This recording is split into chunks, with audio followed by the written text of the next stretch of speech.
বিএনপির তথ্য বিষয়ক সম্পাদক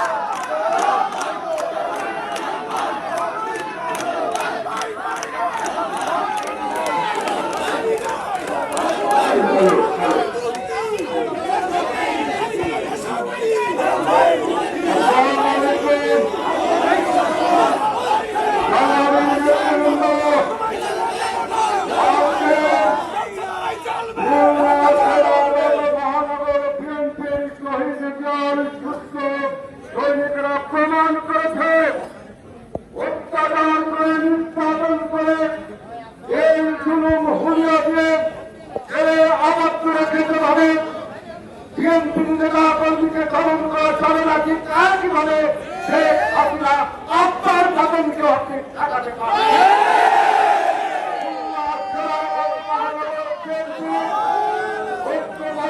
প্রমাণ করেছে এই বাংলাদেশে তারেক রহমানের নেতৃত্বে চলমান আন্দোলন চলছে এবং আমরা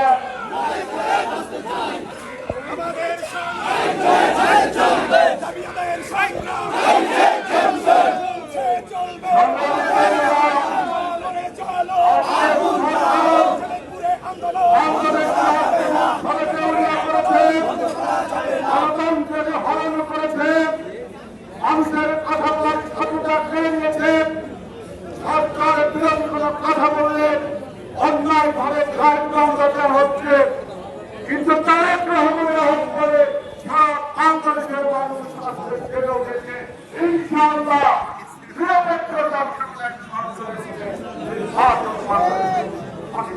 আমরা অনুষ্ঠিত করবই করবো। তাদেরকে বলতে চাই, গণতন্ত্র আত্মরক্ষণ, গণতন্ত্র জনগণ চাই। সেই গণতন্ত্রের হত্যা রেখে গণতান্ত্রিক নেতা কর্মীকে যেভাবে দমন নির্যাতন করছেন, এইভাবে নির্যাতন করে কিন্তু আয়ুব খান তার ক্ষমতার বক্তব্য টিকে রাখতে পারেনি, তার ক্ষমতার বক্তব্য টিকে রাখতে পারেনি। আপনারাও আপনাদের ক্ষমতার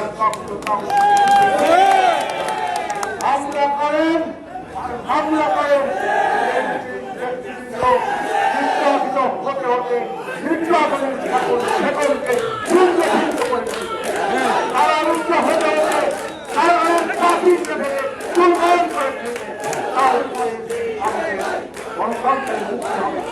আমাদের জেলা সভাপতি এটাকে বলেছে, আমরা একটি ক্ষুদ্র কারাগার থেকে বাংলাদেশ বৃহত্তম কারাগারে প্রবেশ করেছি। সুতরাং সেই কথা মনে রাখতে হবে, দেশটার থেকে মুক্ত করতে হবে, বাংলাদেশকে মুক্ত করতে হবে। সেই লড়াইয়ে নিজের জীবন বানিয়েছে করে যাচ্ছে। সবাইকে আমরা বহু মানুষ জেল দিয়েছি, আমরা একসাথে অনেক লোক জেল দিয়েছি, আমাদের সাথে জেল দিয়েছিল অনেক লোক। সবাইকে এই হত্যা বিরোধী আন্দোলনে আপনারা যে ত্যাগ এবং যে শিক্ষা দেখিয়েছেন, আপনারা যা ভাইকে ছিলেন, তারা যে সংগ্রাম করেছেন, এই সংগ্রামের প্রতি অভিনন্দন জানিয়ে ধন্যবাদ।